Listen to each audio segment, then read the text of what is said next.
Hello friends, welcome to my YouTube channel. मैं chapter first का बहुत ही महत्वपूर्ण टॉपिक आपके लिए लेकर आया हूं, जो वैद्युत क्षेत्र में स्थित किसी वैद्युत द्विध्रुव पर लगने वाला बलयुग्म। चलो इसको समझते हैं क्या चीज़ होता है। सबसे पहले हम डाइपोल जान लेते हैं। डाइपोल क्या चीज़ होता है। डाइपोल हमेशा दो चार्ज से मिलकर बना होता है। एक चार्ज होगा माइनस तो दूसरा होगा प्लस। उनके मैग्नीट्यूड हमेशा बराबर होते हैं लेकिन चिन्ह विपरीत होते हैं। जैसे मान लेते हैं कोई एक डाइपोल ए बी है, ए बी जिसमें दो चार्ज है, माइनस क्यू और एक प्लस क्यू। चार्ज तो सेम है लेकिन चिन्ह विपरीत हैं, तो दो विपरीत, ये नेगेटिव चार्ज है, ये पॉजिटिव चार्ज।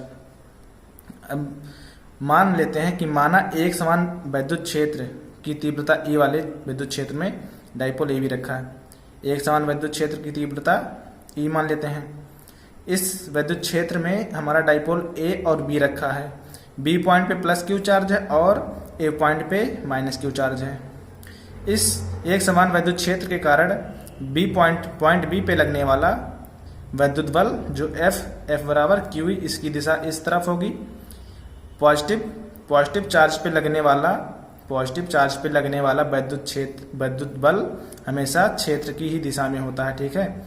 और नेगेटिव चार्ज पे लगने वाला वैद्युत बल हमेशा क्षेत्र के दिशा के विपरीत दिशा में होता है। ये देखिए, तो पॉइंट बी पे लगने वाला बल एफ इस दिशा में है और पॉइंट ए पे लगने वाला बल इस दिशा में है। अब आगे पढ़ते हैं, क्या है आगे समझते हैं। माना कि पी द्विध्रुव आघूर्ण वाला कोई वैद्युत द्विध्रुव ए बी है। देखिए, माना कि पी, ये पी कोई एक डाइपोल है ए बी, ठीक है। पी हमारा द्विध्रुव आघूर्ण वाला एक डाइपोल है ए बी। पी द्विध्रुव, पी की वैल्यू होती है क्यू इंटू 2l, जहां पर क्यू किसी एक चार्ज का परिमाण है, मैग्नीट्यूड इंटू 2l इन दोनों आवेशों के बीच की दूरी। इन दोनों आवेशों के बीच की दूरी हमेशा 2l ही ली जाती है। माना कि P द्विध्रुव आघूर्ण वाला कोई वैद्युत द्विध्रुव AB है, AB जो E तीव्रता के वैद्युत क्षेत्र में तथा E तीव्रता का, देखिए E तीव्रता का ये वैद्युत क्षेत्र है। चार लाइनें वैद्युत क्षेत्र को दिखा रही हैं। ये E तीव्रता के वैद्युत क्षेत्र में रखा हुआ है A और B डाइपोल, ठीक है। जो E तीव्रता के वैद्युत क्षेत्र में तथा क्षेत्र की दिशा से थीटा कोण बनाते हुए स्थित है। देखिए, क्षेत्र की दिशा ये है, ये चार लाइनें क्षेत्र की दिशा है, ये क्षेत्र है। चार लाइनें क्षेत्र को दिखा रही हैं और क्षेत्र की दिशा ये है, तीर द्वारा दिखाया गया है। और तीर द्वारा दिखाया गया इस क्षेत्र की दिशा से डाइपोल कैसे स्थित है, थीटा कोण बना रहा है। ये देखिए, BAC थीटा कोण बना रहा है। ये कोण BAC थीटा कोण बना रहा है हमारा डाइपोल। इस स्थिति में द्विध्रुव AB के दोनों आवेशों पर समान परिमाण के दो बल परस्पर विपरीत दिशाओं में कार्य करते हैं। देखिए क्या कह रहा, इस स्थिति में द्विध्रुव AB के दोनों आवेश, इसके देखिए दो आवेश हैं, माइनस क्यू है और प्लस क्यू। दोनों आवेश पर समान परिमाण मतलब F बराबर QE, समान परिमाण। देखिए F, यहाँ भी F बराबर QE, समान परिमाण का बल क्या कर रहा है, कार्य करता है, जो विपरीत दिशाओं में कार्य करते हैं। देखिए, इस बल की दिशा इस तरफ है और इस बल की दिशा इस तरफ है, तो विपरीत दिशा में कार्य करते हैं। तथा उन बलों की क्रिया रेखाएं भी अलग अलग होती हैं। क्रिया रेखाएं देख लीजिए, इस बल की क्रिया रेखा ये है, दिखा रहा है ये, और इस बल की क्रिया रेखा ये है, तो इन बलों की क्रिया रेखाएं भी अलग अलग होती हैं, ठीक है। अब देखते हैं क्या है, कह रहा है अतः स्पष्ट है कि इन सबसे स्पष्ट होता है कि द्विध्रुव पर एक बल युग्म कार्य करता है। द्विध्रुव पर एक बल युग्म कार्य करता है जो द्विध्रुव को घुमाने का प्रयास करता है। देखिए, द्विध्रुव पर एक बल युग्म मतलब बलों का जोड़ा। एक बल तो ये हो गया, एक बल ये हो गया। ये द्विध्रुव पे बल युग्म कार्य करता है जो इसको घुमाने का प्रयास करता है। अगर ये फ्री होगा तो घूम जाएगा, फ्री नहीं होगा तो नहीं घूमेगा, लेकिन घुमाने का प्रयास करेंगे, ठीक है। देखिए फिर क्या होता है, ऐसी दशा में क्या होता है, देख लीजिए आगे देख लीजिए। ऐसी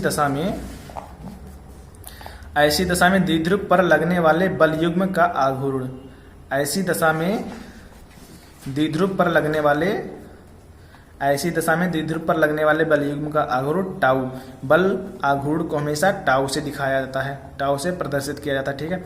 तो टाउ बराबर होता है बल गुणे बल के क्रिया रेखाओं के मध्य अभिलंबवत दूरी। ये देखिए, बल बराबर F, बल को F से दिखाते हैं तो F बराबर हमारा QE हमने दिखा रखा, ठीक है। फिर इंटू BC, बल के क्रिया रेखाओं के मध्य अभिलंबवत दूरी। ये देखिए बल की क्रिया रेखा ये है एक, और एक क्रिया रेखा ये है, तो इनके मध्य की दूरी B और C, देखिए B और C अभिलंबवत दूरी BC, ठीक है। BC की वैल्यू हमने यहाँ निकाल रखी है। इन त्रिभुज ABC साइन थीटा बराबर होता है लंब बटा कर्ण, तो साइन थीटा बराबर BC बटा AB, लंब ये BC हो गया, कर्ण हो गया AB, तो BC बटा AB, साइन थीटा बराबर BC बटा 2L। देखिए द्विध्रुव की लंबाई हमेशा 2L ली जाती है, तो देखिए BC AB का मान हमने रख दिया, AB का मान 2L रख दिया, फिर BC बराबर 2L साइन थीटा हो गया। BC को यहीं रोक लिए और 2L को इधर ले आए तो 2L साइन थीटा हो गया BC बराबर, ठीक है। अब यहाँ पर हम BC की वैल्यू रख देंगे, तो F बराबर QE इंटू BC बराबर 2L साइन थीटा, ठीक है। ये हमारा क्या गुणा करने पे हमारा आएगा 2QLE साइन थीटा, लेकिन 2QL बराबर P होता है, हमने शुरू में ही आपको दिखा रखा है। ये देखिए Q माना P बराबर Q इंटू 2L, ठीक है। तो 2QL बराबर P होता है, तो 2QL की हम P रख देंगे और बचेगा हमारा E साइन थीटा। तो हमारा फाइनल फार्मूला आता है टाउ बराबर PE साइन थीटा। इसका मात्रक होता है न्यूटन मीटर। न्यूटन देखिए बल का मात्रक न्यूटन होता है और दूरी का मात्रक मीटर, तो इसका मात्रक निकल के आया न्यूटन मीटर, ठीक है। जहाँ टाउ क्या है, टाउ द्विध्रुव पर लगने वाला बल युग्म का आघूर्ण है, टाउ द्विध्रुव पर लगने वाला बल युग्म का आघूर्ण है, और E जो E है प्रयुक्त वैद्युत क्षेत्र की तीव्रता है।